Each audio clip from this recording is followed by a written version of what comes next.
Good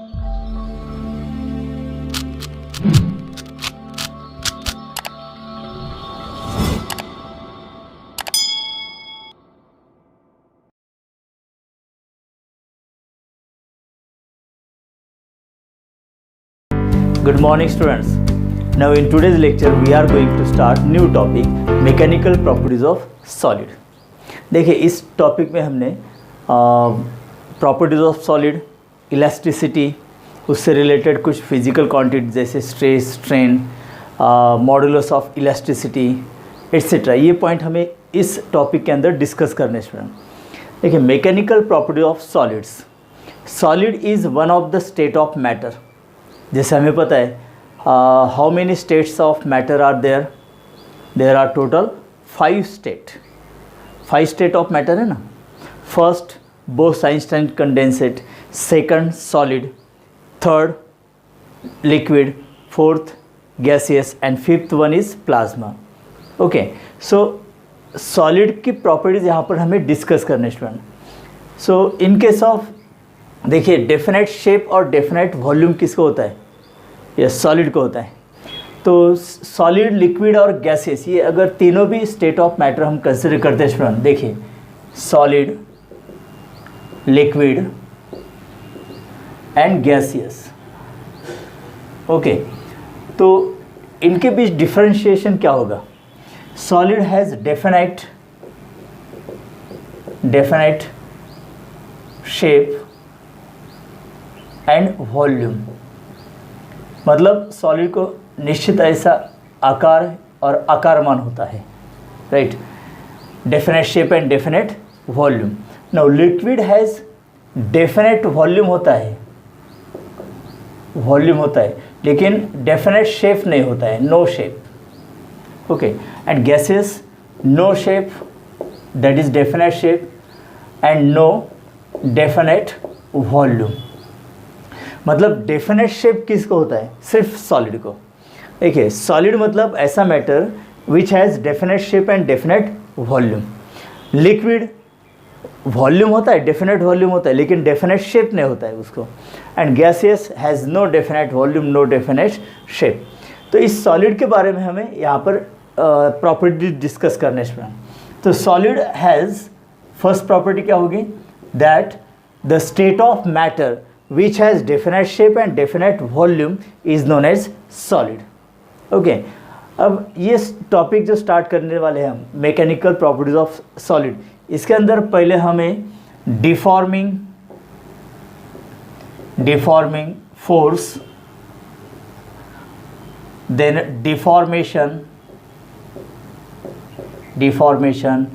restoring force, ये इनका meaning हमें क्लियर करना है स्टूडेंट. ओके, देखिए first what is deformation. Deformation का मतलब क्या होता है? देखिए जैसे हमने अभी देखा है कि solid has definite shape and definite volume. Okay, तो सॉलिड का शेप डेफिनेट होता है और उसको डेफिनेट वॉल्यूम भी होता है. और अब डिफॉर्मेशन मतलब क्या होता है? जैसे देखिए पेन है, तो इसको एक डेफिनेट शेप है, डेफिनेट वॉल्यूम है. अगर हम एक्सटर्नली फोर्स अप्लाई करते हैं तो इसका शेप चेंज हो जाएगा, है ना. तो डिफॉर्मेशन का मतलब क्या होता है? If we applied external force, और एक्सटर्नल फोर्स के वजह से अगर सॉलिड का शेप चेंज हो जाता है, साइज चेंज हो जाती है, या फिर दोनों भी चेंज हो जाते हैं, है ना. मतलब डिफॉर्मेशन का मीनिंग क्या होगा? द चेंज इन साइज और शेप और both, that means shape and size of a body is called deformation. देखिए the change in size, shape और both, मतलब किसी सॉलिड का अगर साइज चेंज हो जाता है तो it is also called deformation. अगर उसका शेप चेंज हो जाता है तो भी हम उसको डिफॉर्मेशन कहेंगे. और बोथ द सॉलिड मतलब size and shape of the solid दोनों में अगर चेंज हो जाता है तो भी उसको हम डिफॉर्मेशन कहेंगे। देखिए डिफॉर्मेशन का मतलब क्या होता है कि अगर किसी ऑब्जेक्ट के ऊपर या सॉलिड के ऊपर हम एक्सटर्नल फोर्स अप्लाई करते हैं और उसके वजह से अगर उसका शेप साइज और दोनों भी चेंज हो जाते हैं, that is known as deformation. Okay, deforming force मतलब क्या होता है? नेक्स्ट देखिए, डिफॉर्मिंग फोर्स। डिफॉर्मिंग फोर्स मतलब the force that is externally applied on the solid and उसके वजह से जो उसका शेप साइज और दोनों में चेंज हो जाते हैं, that force is known as deforming force. Okay, देखिए the force that is externally acted, externally applied, जो एक्सटर्नली हमने अप्लाइड किया है, the force which causes the change in shape,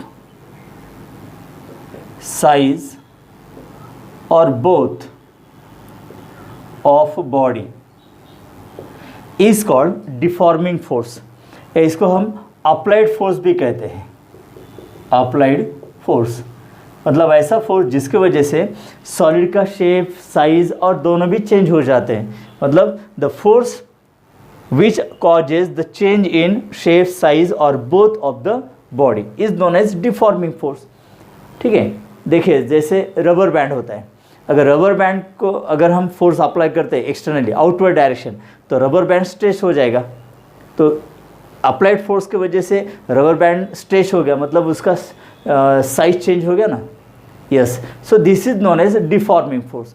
मतलब डिफॉर्मिंग फोर्स मतलब क्या होता है? जो डिफॉर्मेशन कॉज करता है। What is deformation? That is अगर फोर्स हम अप्लाई करते हैं किसी सॉलिड के ऊपर, उसका साइज चेंज हो जाता है या फिर शेप चेंज हो जाता है, तो that is known as deformation. उसका शेप साइज चेंज होना मतलब डिफॉर्मेशन। और जिस फोर्स की वजह से ये डिफॉर्मेशन होता है that is called deforming force. देखिए बहुत सारे ऐसे सॉलिड्स है जिसके अंदर हम अगर एक्सटर्नल फोर्स अप्लाई करते हैं, फॉर एग्जांपल लेते हैं स्प्रिंग। अगर स्प्रिंग को हम स्ट्रेच करते हैं आउटसाइड, ओके, तो उसकी लेंथ इंक्रीज हो जाती है। जब तक हम उसको होल्ड करेंगे स्ट्रेच पोजीशन में, मतलब जब तक डिफॉर्मिंग फोर्स अप्लाइड फोर्स है यहाँ पर, तब तक वो स्ट्रेच कंडीशन में रहेगी, राइट। अगर हम अप्लाइड फोर्स छोड़ देते हैं तो क्या होगा? That spring regain its original shape and size. तो अप्लाइड फोर्स छोड़ देने के बाद ऐसा कौन सा फोर्स है जो उसको ओरिजिनल शेप एंड साइज में लाता है? That is called restoring force. Okay, तो रिस्टोरिंग फोर्स मतलब क्या होता है? देखिए restoring force, what is restoring force? The force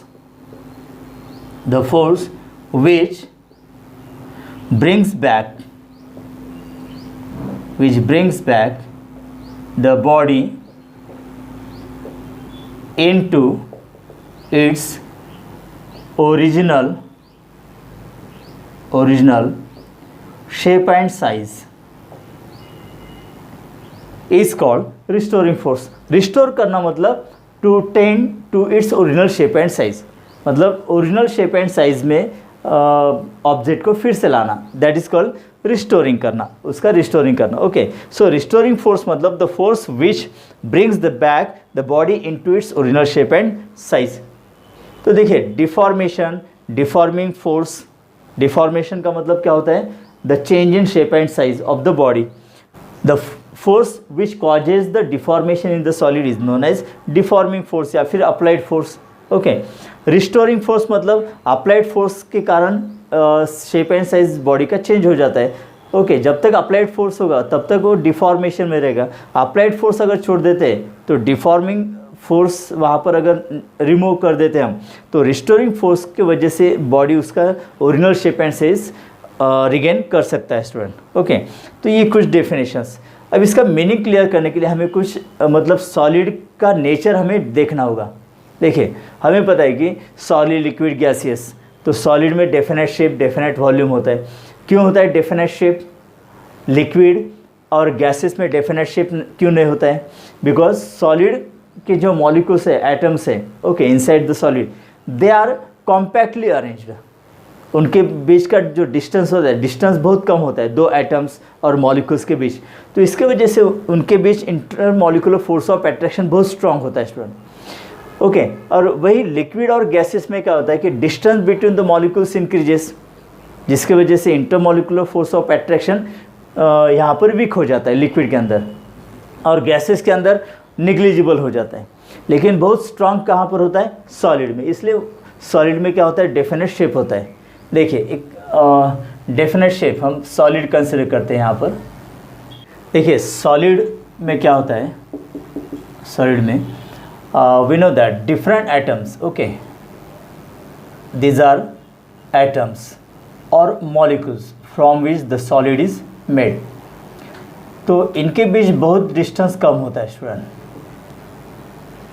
of the order of micro, nanometer etcetera. Okay, so यहाँ पर कुछ एटम्स और मॉलिक्यूल्स मैंने दिखाए, तो इनके बीच इंटरमॉलिक्यूलर फोर्स ऑफ अट्रैक्शन बहुत स्ट्रांग होता है उनका, तो therefore it has definite shape. Okay, तो this is the intermolecular structure and that depends upon the type of atoms, molecules and nature of the substance. Okay, उसका temperature इसके ऊपर depend करता है। जैसे देखिए कि अगर इस सॉलिड का टेम्परेचर हम बढ़ाते हैं तो क्या होता है?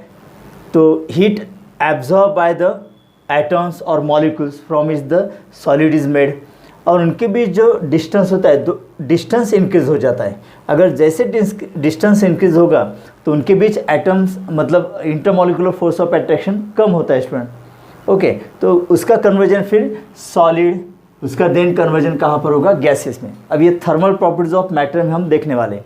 राइट नाउ इतना याद रखिए कि किसी भी सॉलिड के अंदर जो कॉन्स्टिट्यूएंट्स होता है, मतलब एटम, मॉलिक्यूल्स, जिससे वो सॉलिड बनता है, ओके, तो it has definite intermolecular structure.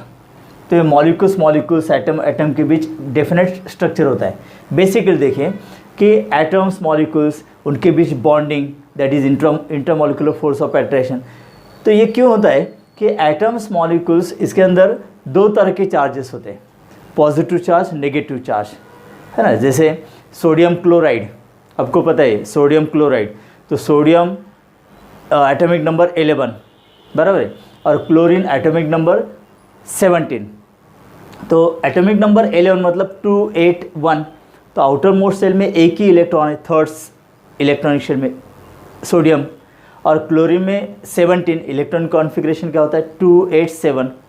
तो फिर सोडियम एक इलेक्ट्रॉन डोनेट करता है और क्लोरीन एक इलेक्ट्रॉन एक्सेप्ट कर देता है। तो क्लोरीन एक इलेक्ट्रॉन एक्सेप्ट करने के बाद उसके ऊपर एक नेगेटिव चार्ज प्रोड्यूस होगा। सोडियम ने एक इलेक्ट्रॉन डोनेट किया, इसलिए वहाँ पर एब्सेंस ऑफ इलेक्ट्रॉन मतलब एक पॉजिटिव चार्ज होगा। फिर पॉजिटिव नेगेटिव के बीच फोर्स ऑफ अट्रैक्शन होता है student. So sodium chloride ionic bond है, तो इससे ये मॉलिक्यूल बना है। ओके, उसी तरह से एटम्स, मॉलिक्यूल्स, तो यहाँ पर कुछ पॉजिटिव कुछ नेगेटिव, तो हमें पता है पॉजिटिव के बीच रिपल्शन होता है, पॉजिटिव नेगेटिव के बीच अट्रैक्शन होता है। तो यहाँ पर ये जो एटम्स और मॉलिक्यूल्स है, ओके, तो ये ऐसे डिस्टेंस पर आकर रुक जाते हैं कि जहाँ पर दोनों के बीच force of attraction balances by force of repulsion, लेकिन इनके बीच बॉन्डिंग बहुत स्ट्रांग होती है, बॉन्डिंग बहुत स्ट्रांग होती है। Okay, so this is known as intermolecular force of attraction, और ये बॉन्डिंग स्ट्रांग होने के कारण इनको एक डेफिनेट शेप मिल जाता है student. So solid has definite shape and definite volume. Okay, देखिए सपोज यहाँ पर एक सॉलिड हम कंसिडर करते हैं, for example rubber band. Okay, for example rubber band. तो यहाँ पर दो मॉलिक्यूल्स हम कंसिडर करते हैं, ए मॉलिक्यूल एंड बी मॉलिक्यूल। तो इनकी ये ओरिजिनल शेप है, ओरिजिनल साइज है। ओके, अगर हम इसके ऊपर फोर्स अप्लाई करते हैं स्टूडेंट आउटवर्ड डायरेक्शन में, या फोर्स अप्लाई करते हैं externally, external force is applied, तो देखिए यहाँ पर इसका शेप कैसे चेंज होगा। The distance between molecules A and B increases like this. तो after applying the force, okay, molecule A यहाँ पर होगा, मॉलिक्यूल बी यहाँ पर होगा, तो इनके बीच डिस्टेंस यहाँ पर इंक्रीज हो गया ना, बिकॉज फोर्स अप्लाई करने के बाद इसकी जो लेंथ होगी ये लेंथ इंक्रीज होगी, तो शेप चेंज हो गया ना, साइज भी चेंज होगी इसकी, ओके। तो that is known as deforming force, that is known as deforming force. Y?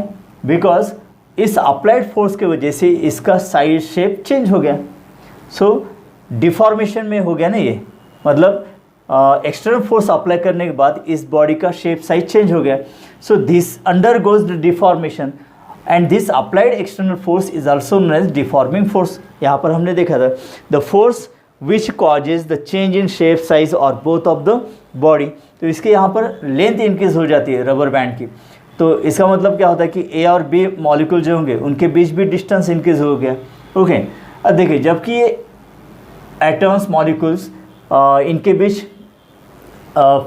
Strong intermolecular force होता है, ओके, लेकिन अब ये इक्विलिब्रियम पोजीशन में, इक्विलिब्रियम पोजीशन मतलब क्या होता है कि ये मॉलिक्यूल्स और एटम्स ऐसे डिस्टेंस पर यहाँ पर आकर रुक गए जिनके बीच फोर्स ऑफ अट्रैक्शन और फोर्स ऑफ रिपल्शन बैलेंस हो जाता है, ओके। तो net attracting net repulsion force कितना होता है यहाँ पर? 0 होता है। So that such a distance between the two atoms or molecules is known as equilibrium distance, equilibrium distance, जिसको हम equilibrium distance कहते हैं स्टूडेंट, ओके।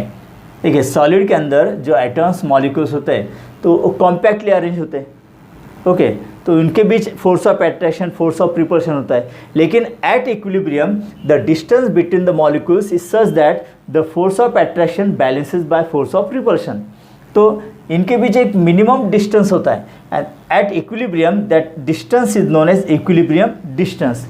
अब ये इक्विलिब्रियम डिस्टेंस कितना होता है बिटवीन टू एटम्स और molecules? It is about 10⁻⁹ metre, that is nanometre, है ना। 10⁻⁹ मतलब क्या होता है? Nano. 10⁻⁹ metre that is nanometre होता है, बहुत कम होता है ये डिस्टेंस। अब यहाँ पर मैंने सिर्फ डेमोन्स्ट्रेशन के लिए ये दो मॉलिक्यूल्स कंसिडर किए, इनके बीच डिस्टेंस कितना होता है? Equilibrium distance. अब ये इक्विलिब्रियम डिस्टेंस में, ओके।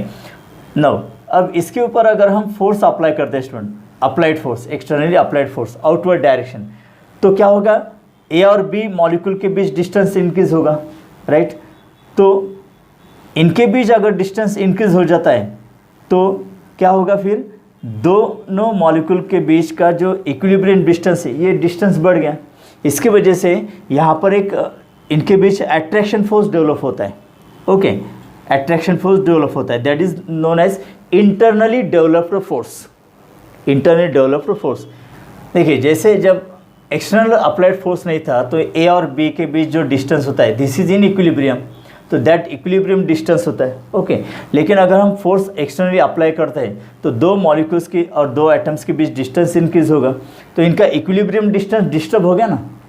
तो ये दोनों मॉलिक्यूल्स को इक्विलिब्रियम डिस्टेंस पर लाने के लिए इंटरनली एक फोर्स डेवलप होता है स्टूडेंट, एक फोर्स डेवलप होता है, okay, and that is known as restoring force.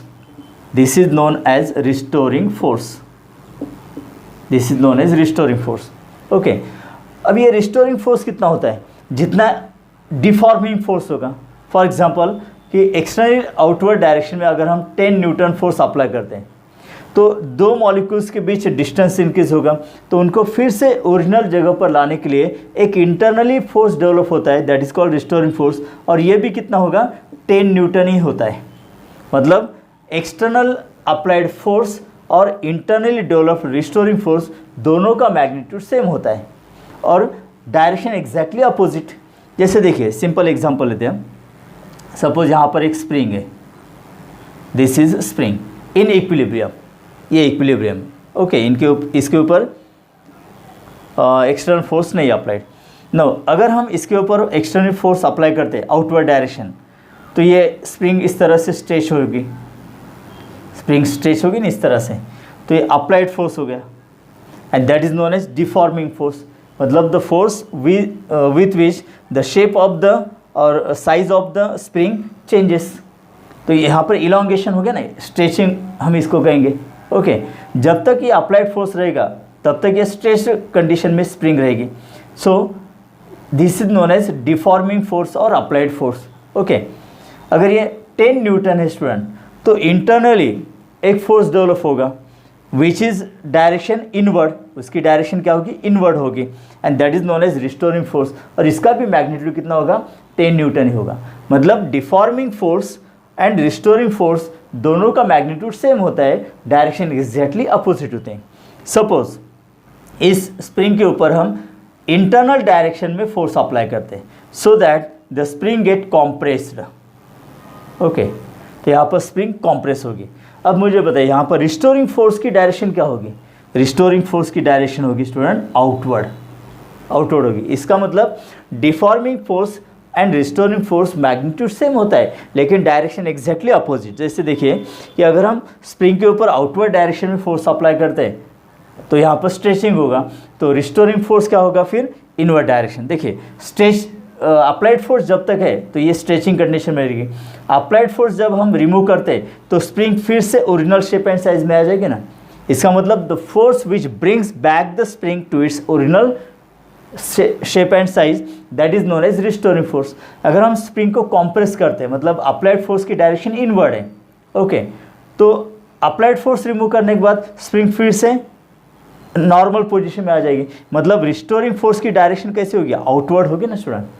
Yes, तो इसी तरह से अगर दो एटम्स और मॉलिक्यूल्स के बीच इक्विलिब्रियम डिस्टेंस है, ओके, और एक्सटर्नल फोर्स अप्लाई करके अगर इनके बीच डिस्टेंस हम डिस्टर्ब करते हैं स्टूडेंट, तो फिर क्या होगा, इनके बीच एक इंटरनली रिस्टोरिंग फोर्स डेवलप होता है which brings back the molecules और atoms to its equilibrium distance after the removal of deforming force, after the removal of deforming force. देखिए रबर बैंड अगर इसको हम स्ट्रेच करते हैं आउटवर्ड तो डिफॉर्मिंग फोर्स की वजह से इसकी लेंथ चेंज हो गई।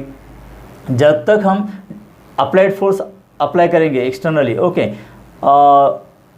जब हम ये डिफॉर्मिंग फोर्स रिमूव करते हैं स्टूडेंट तो रिस्टोरिंग फोर्स की वजह से ये फिर से उनके ओरिजिनल शेप एंड साइज में आ जाएगा। So this is known as deformation, deforming force and restoring force. तो रिस्टोरिंग फोर्स क्यों होता है, because the atoms or molecules of the solid are arranged at certain distances that is known as equilibrium distances। अगर इनके ऊपर हम force apply करते हैं तो उनके बीच का डिस्टेंस कम ज़्यादा होता है, तो उसकी वजह से क्या होगा, intermolecular force of attraction disturb होता है, डिस्टेंसेस चेंज हो जाएंगे और इंटरनली एक रिस्टोरिंग फोर्स डेवलप होता है जो कि अप्लाइड फोर्स रिमूव करने के बाद उनको फिर से इक्विलिब्रियम डिस्टेंस पर लाता है। ओके, तो इस तरह से स्टूडेंट देखिए कि अगर हम किसी ऑब्जेक्ट के ऊपर फोर्स अप्लाई करते हैं, externally applied force, that is called deforming force, तो उसकी वजह से उसका शेप साइज चेंज हो जाता है। और जब हम डिफॉर्मिंग या फिर एक्सटर्नल अप्लाइड फोर्स रिमूव करते हैं तो इंटरनली रिस्टोरिंग फोर्स की वजह से body regain its original shape and size. So this property is known as elasticity. तो ये प्रॉपर्टी है इलास्टिसिटी स्टूडेंट्स। ओके, तो इलास्टिसिटी का मतलब क्या होता है, देखिए elasticity is the property of body due to which a body opposes a change in its shape और साइज और both when deforming force acts on it and regains its original shape and size when external force is removed. देखिए जैसे यहाँ पर spring का example हमने देखा था, स्प्रिंग पर जब तक हम कोई डिफॉर्मिंग फोर्स नहीं अप्लाई करते स्टूडेंट तो ये नॉर्मल कंडीशन में रहेगी, इक्विलिब्रियम कंडीशन में रहेगी। जैसे हम फोर्स अप्लाई करके इसको स्ट्रेच करते हैं तो इसका शेप चेंज हो जाएगा। ओके, लेकिन एक इंटरनली रिस्टोरिंग फोर्स डेवलप होता है ना which opposes the deformation, which opposes the deformation. अगर अप्लाइड फोर्स 10 न्यूटन है तो रिस्टोरिंग फोर्स भी 10 न्यूटन जनरेट होगा। अगर अप्लाइड फोर्स 20 न्यूटन है तो रिस्टोरिंग फोर्स भी कितना होगा, 20 न्यूटन। मतलब एक इंटरनली एक फोर्स डेवलप होता है student which opposes the deformation and this property of body is known as elasticity. मतलब देखिए elasticity is the property of body due to which a body opposes the change in its shape. देखिए जब तक हम इसके ऊपर external force apply नहीं करेंगे, रबर बैंड हो या फिर स्प्रिंग, तब तक उसका डिफॉर्मेशन नहीं होगा। ओके, और जब हम अप्लाइड फोर्स एक्सटर्नली अप्लाइड करते हैं तो इसका डिफॉर्मेशन होता है, शेप एंड साइज चेंज हो जाता है। लेकिन डिफॉर्मिंग फोर्स अगर हम रिमूव करते हैं तो रिस्टोरिंग फोर्स जो डेवलप होता है वही उनको ओरिजिनल शेप एंड साइज में लाता है। मतलब जब हम बॉडी के ऊपर फोर्स अप्लाई करते हैं डिफॉर्मिंग फोर्स, तो एक इंटरनली रिस्टोरिंग फोर्स डेवलप होता है जो इस डिफॉर्मेशन को अपोज करता है student. Okay, elasticity is the property of body due to which a body opposes the change in its shape and size, और both deforming force acts on it. मतलब deforming force को ये property oppose करती है। Okay, and regains its original shape and size when external force is removed, so that property is known as elasticity. The body or solid which possesses this elasticity property is known as elastic body. Okay, elastic body. Elastic body का मतलब क्या होगा कि a body on which when we apply deforming force, तो उसके वजह से उसका शेप साइज चेंज हो जाएगा। ओके, और जब हम अप्लाइड फोर्स या डिफॉर्मिंग फोर्स रिमूव करते हैं तो body regain its original shape and size. जैसे यहाँ पर रबर, स्प्रिंग, ये कुछ एग्जांपल्स हैं यहाँ पर इलास्टिक बॉडी के। So what is elastic body? The body which undergoes deformation when deforming force is applied. Okay, और जब तक डिफॉर्मिंग फोर्स रहेगा student, that body goes in deformation, और डिफॉर्मिंग फोर्स जब हम रिमूव करेंगे तब रिस्टोरिंग फोर्स की वजह से क्या होता है कि body regain its original shape and size. So this is known as elastic body. तो इलास्टिक बॉडी का मीनिंग आपको क्या क्लियर हो रहा है? The body which undergoes deformation if deforming force is applied. Okay, and when deforming force is removed the body regain its original shape and size. जैसे देखिए balloon होता है, बलून के ऊपर अगर हम फोर्स अप्लाई करते हैं तो उसका शेप चेंज हो जाता है। ओके, और उसका शेप चेंज कब तक रहेगा? जब तक हम फोर्स अप्लाइड वहाँ पर बना रहता है। ओके, जैसे हम अप्लाइड फोर्स को रिमूव करते हैं तो बलून फिर से उसके ओरिजिनल शेप एंड साइज में आ जाता है। तो इस तरह से जैसे rubber band, okay, spring, rubber balloon etcetera, या फिर thin metallic wires, all possess elasticity property. So all are examples of elastic bodies, right? Perfectly elastic body कौन सी होती हैं? Perfectly elastic body मतलब ऐसी बॉडी जिसके ऊपर अगर हम एक्सटर्नल फोर्स अप्लाई करते हैं तो उसका शेप साइज चेंज हो जाएगा। ओके, और जब हम उस अप्लाइड फोर्स वहाँ पर रिमूव कर देते हैं स्टूडेंट, तो body completely regain its original shape and size. Such body is known as perfectly elastic body. Okay, तो एग्जाम्पल्स यहाँ पर हमने इलास्टिक बॉडी कौन से देखे थे? Rubber band, okay, rubber band, then balloon, then football, rubber ball, okay, और generally all thin metallic wire and metal wires, stainless steel, है ना, बहुत सारे कुकिंग यूटेंसिल्स बने होते हैं, gold, aluminium etcetera, metallic thin metal wires या फिर थिन मेटल शीट जो होते हैं, ऑल possess इलास्टिसिटी प्रॉपर्टी। अब कुछ एग्जांपल्स यहाँ पर मैंने इलास्टिक बॉडी के लिखे, तो इसमें से सबसे ज़्यादा इलास्टिसिटी प्रॉपर्टी कौन possess करता है? देखिए, रबर बैंड और स्टेनलेस स्टील का हम एग्जांपल लेते हैं। तो रबर बैंड में सबसे ज़्यादा इलास्टिसिटी होती है या फिर स्टेनलेस स्टील में होती है? तो सबसे ज़्यादा इलास्टिसिटी प्रॉपर्टी किस में होती है? स्टेनलेस स्टील में होती है स्टूडेंट। अगर आपको बेसिक लेवल का MCQ आ जाता है थियोरेटिकल कि which of the following body possess मोर और मोस्ट इलास्टिक प्रॉपर्टी, तो उसमें अगर rubber band, rubber ball, football या फिर स्टेनलेस स्टील आ जाता है, तो इन गिवन गोल्ड और एल्यूमिनियम से भी ज़्यादा इलास्टिसिटी प्रॉपर्टी किस में होती है? स्टेनलेस स्टील में होती है। ओके, तो देखिए रबर बैंड इजीली डिफॉर्म हो जाता है रबर बैंड देखिए इजीली, रबर बैंड आपको पता है ना, रबर बैंड अगर स्मॉल फोर्स भी अप्लाई करते तो उसकी लेंथ इंक्रीज हो जाती है और अप्लाइड फोर्स छोड़ देने के बाद फिर से वो ओरिजिनल लेंथ पे आ जाता है। लेकिन स्टेनलेस स्टील का अगर वायर लेते या शीट लेते तो उसको हम रबर बैंड जैसा इजीली डिफॉर्म नहीं कर सकते स्टूडेंट। मतलब देखिए कि रबर बैंड इजीली डिफॉर्म हो जाएगा, स्टेनलेस स्टील इजीली डिफॉर्म होता है क्या? नहीं। अब इलास्टिसिटी की डेफिनेशन देखिए फिर से एक बार। Elasticity is the property of body due to which a body opposes a change in its shape and size. मतलब इसका कि अगर हम डिफॉर्मिंग फोर्स अप्लाई करते हैं और अगर बॉडी इजीली डिफॉर्म हो जाती है तो उसमें अपोजिंग प्रॉपर्टी है क्या? नहीं, अपोजिंग प्रॉपर्टी कुछ भी नहीं है। देखिए वही बात स्टेनलेस स्टील में, अगर स्टेनलेस स्टील का वायर होता है या शीट होती है, अगर उसको हम अप्लाइड फोर्स देकर उसका साइज शेप चेंज करने की कोशिश करते हैं तो इजीली होता है क्या? नहीं। मतलब वहाँ पर अपोजिंग प्रॉपर्टी ज़्यादा है ना। Elasticity is the property of body due to which a body opposes, देखिए ये सेंटेंस बहुत ही important, opposes a change in shape and size और both when deforming force acts on it. तो सबसे रेजिस्टिव प्रॉपर्टी किसके अंदर ज़्यादा होती है, स्टेनलेस स्टील के अंदर कि या रबर बैंड के अंदर? स्टेनलेस स्टील के अंदर अपोजिंग प्रॉपर्टी ज़्यादा होती है ना, वो इजीली डिफॉर्म नहीं होता है, इसलिए इसके अंदर इलास्टिसिटी प्रॉपर्टी ज़्यादा होती है स्टूडेंट। तो इस गिवन एग्जाम्पल में मोस्ट इलास्टिक बॉडी कौन सी होगी? फिर स्टेनलेस स्टील होगी, राइट। देखिए कुछ बॉडीज ऐसे होते हैं जैसे यहाँ पर ये इलास्टिसिटी, इलास्टिक बॉडी का मीनिंग तो आपको क्लियर हो गया ना। इलास्टिक बॉडी का मीनिंग क्लियर करते फिर से एक बार कि अगर एक बॉडी है जिसके ऊपर अगर हम फोर्स अप्लाई करते हैं तो उसका शेप एंड साइज चेंज हो जाता है, ओके।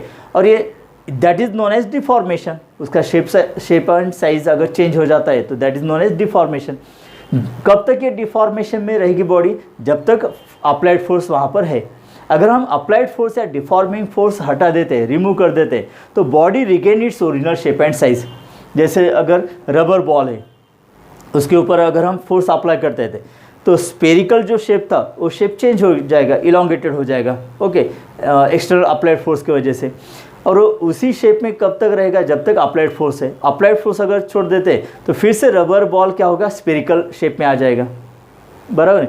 उसी तरह से अगर यहाँ पर किसी ऑब्जेक्ट के ऊपर हम फोर्स अप्लाई कर देते, डिफॉर्मिंग फोर्स अप्लाई कर देते और वो बॉडी डिफॉर्मेशन भी हो जाती है, लेकिन डिफॉर्मिंग फोर्स अप्लाई जो किया है वो रिमूव करने के बाद बॉडी अगर ओरिजिनल शेप एंड साइज में नहीं आती है तो that property is known as plasticity.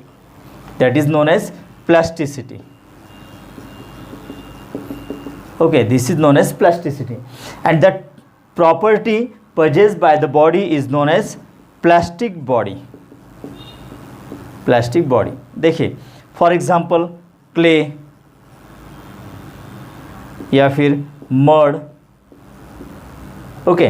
देखिए क्ले का अगर एक स्पेरिकल बॉल लेते हैं हम, क्ले या मड का अगर स्पेरिकल बॉल लेते हैं, ओके, और उसके ऊपर फोर्स अप्लाई कर देते, देखिए यहाँ पर ये क्ले बॉल है फॉर एग्जांपल, ओके, और इसके ऊपर अगर हम फोर्स अप्लाई कर देते और इसका शेप सपोज यहाँ पर इस तरह से बना देते हम, कुछ इस तरह का, यहाँ पर हम फोर्स अप्लाई करते हैं तो ये शेप हो जाएगा। फिर से इसका शेप सपोज इस तरह से हम बना देते, ओके, ये ऐसा। तो पहले कौन सा शेप था इसका? स्पेरिकल था। अब क्ले बॉल के ऊपर अगर हम फोर्स अप्लाई करते थे और इस तरह का अगर एक शेप बना देते तो ये फोर्स, अप्लाइड फोर्स अगर रिमूव कर देते हम तो ये शेप फिर से स्पेरिकल हो जाता है क्या? नहीं। So that's why the property in which if we apply deformation on a body and the body undergoes deformation, लेकिन डिफॉर्मिंग फोर्स रिमूव करने के बाद बॉडी अगर ओरिजिनल शेप एंड साइज में नहीं आती है तो that property is known as plasticity and the body is known as plastic body. इसका मतलब क्या होता है कि प्लास्टिक बॉडी के ऊपर अगर हम एक्सटर्नल फोर्स अप्लाई करते हैं, डिफॉर्मिंग फोर्स, तो उसके वजह से वो डिफॉर्मेशन हो जाता है, लेकिन डिफॉर्मिंग फोर्स रिमूव करने के बाद उसके अंदर रिस्टोरिंग फोर्स बहुत ही निग्लिजिबल, मतलब ना के बराबर, ओके। तो रिस्टोरिंग फोर्स यहाँ पर डेवलप नहीं होता है स्टूडेंट, जिसके कारण वो original shape and size obtain नहीं करता है। So that is known as plastic body, okay student. तो आज के लेक्चर में हमने मेन डेफिनेशन देखी इनिशियली। डिफॉर्मेशन का मतलब क्या होता है, that is change in shape and size. Deforming force मतलब the force which causes the change in shape and size of the body, okay. और रिस्टोरिंग फोर्स मतलब the force which regain the original shape and size of the body, that is called restoring force, okay. तो यहाँ पर कुछ points हमने discuss किए। उसके बाद इलास्टिसिटी का मीनिंग हमने क्लियर किया यहाँ पर, elastic body, okay. Plasticity, plastic body. तो इलास्टिक बॉडी और प्लास्टिक बॉडी के बीच आप डिफ्रेंशिएट कर सकते हो क्या? देखिए, इलास्टिक बॉडी मतलब the body undergoes deformation after the application of deforming force. अगर हम डिफॉर्मिंग फोर्स रिमूव कर देते हैं तो प्लास्टिक बॉडी फिर से ओरिजिनल शेप एंड साइज में आ जाती है, बिकॉज वहाँ पर स्ट्रॉन्ग रिस्टोरिंग फोर्स डेवलप होता है स्टूडेंट, इसके वजह से, ओके। प्लास्टिक बॉडी का मतलब क्या होता है, the body which undergoes deformation after the application of deforming force, okay। लेकिन अगर डिफॉर्मिंग फोर्स हम रिमूव कर देते तो plastic body does not regain its original shape and size, that's why this property is known as plasticity. और plastic body उस body को हम कहेंगे, ओके। तो